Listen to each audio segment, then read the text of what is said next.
Karachi police office ते हमला करन वाले 3 दहशतगर्दां दी शनाख्त हो गई। जुमे दे दिन कराची दी शारा फैसल ते वाक़िआ कराची पुलिस ऑफिस ते दहशतगर्दां दे हमले विच 2 पुलिस एहलकार ते रेंजर्स एहलकारां समेत 4 अफराद शहीद होए सी। पुलिस ते कानून नाफिज करन वाले इदारियां दी जवाबी कार्रवाई विच 3 दहशतगर्द मारे गए।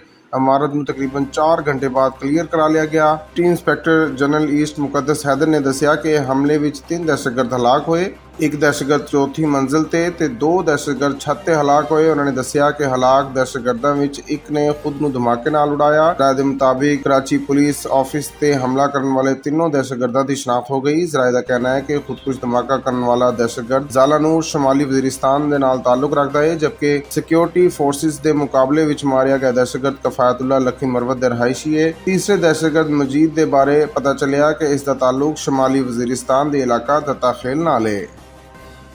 कराची पुलिस ऑफिस हमला वज़ीर आज़म ने जाम शहादत नोश करन वालियां नूं शोधा पैकेज देने का ऐलान कर दिता। वज़ीर आज़म शहबाज शरीफ ने कराची पुलिस ऑफिस ते दहशतगर्दां दे खिलाफ कामयाब ऑपरेशन ते सिक्योरिटी फोर्सेस नूं खिराज तहसीन पेश किया ते शहीद 2 पुलिस, 1 रेंजर्स ते 1 सिविलियन दे अहले खाना नाल इजहार हमदर्दी किया, जबकि ऑपरेशन विच जाम शहादत नोश करन वालियां नूं शोधा पैकेज देने का ऐलान कर दिता। वज़ीर आज़म शहबाज शरीफ ने कहा कि तीनों अफवाज, रेंजर्स, पुलिस समेत मुश्तरका ऑपरेशन विच शरीक तमाम फोर्सेस नूं खिराज तहसीन पेश करना वा। 1 घंटे के तवील ऑपरेशन विच फोर्सेस ने अपनी पेशा सलाहियतां दा मुजाहरा किया।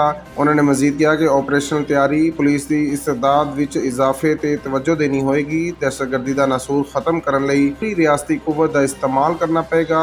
वज़ीर आज़म ने हमले दे विच ज़ख्मियां नूं बेहतरीन सहूलत फराहम करन दी हिदायत की। कराची पुलिस के दफ्तर ते हमला नाकाबिले मंजूर है। वज़ीर आला ने वाक़े की रिपोर्ट तलब कर ली। वज़ीर आला सिंध मुराद अली शाह ने कराची पुलिस चीफ जावेद आलम ओडू के दफ्तर ते हमले का नोटिस ले लिया। वज़ीर आला सिंध ने कहा कि कराची पुलिस चीफ के दफ्तर ते हमला किसी सूरत कबूल नहीं किया जाएगा। वाक़े की मुकम्मल रिपोर्ट चाहिए। वज़ीर आला सिंध ने कहा कि इस सूरत हाल नूं मैं खुद मॉनीटर करांगा। गवर्नर सिंध कामरान टेसोरी ने कराची पुलिस चीफ के दफ्तर से दहशतगर्द हमले ते तशवीश का इजहार किया ते कहा कि इंतहाई अहम इमारत ते हमला बाइसे तशवीश है। गवर्नर सिंध ने IG पुलिस सिंध ते वाक़े की रिपोर्ट तलब करदे होए दहशतगर्दां के खिलाफ भरपूर एक्शन लैण की हिदायत की।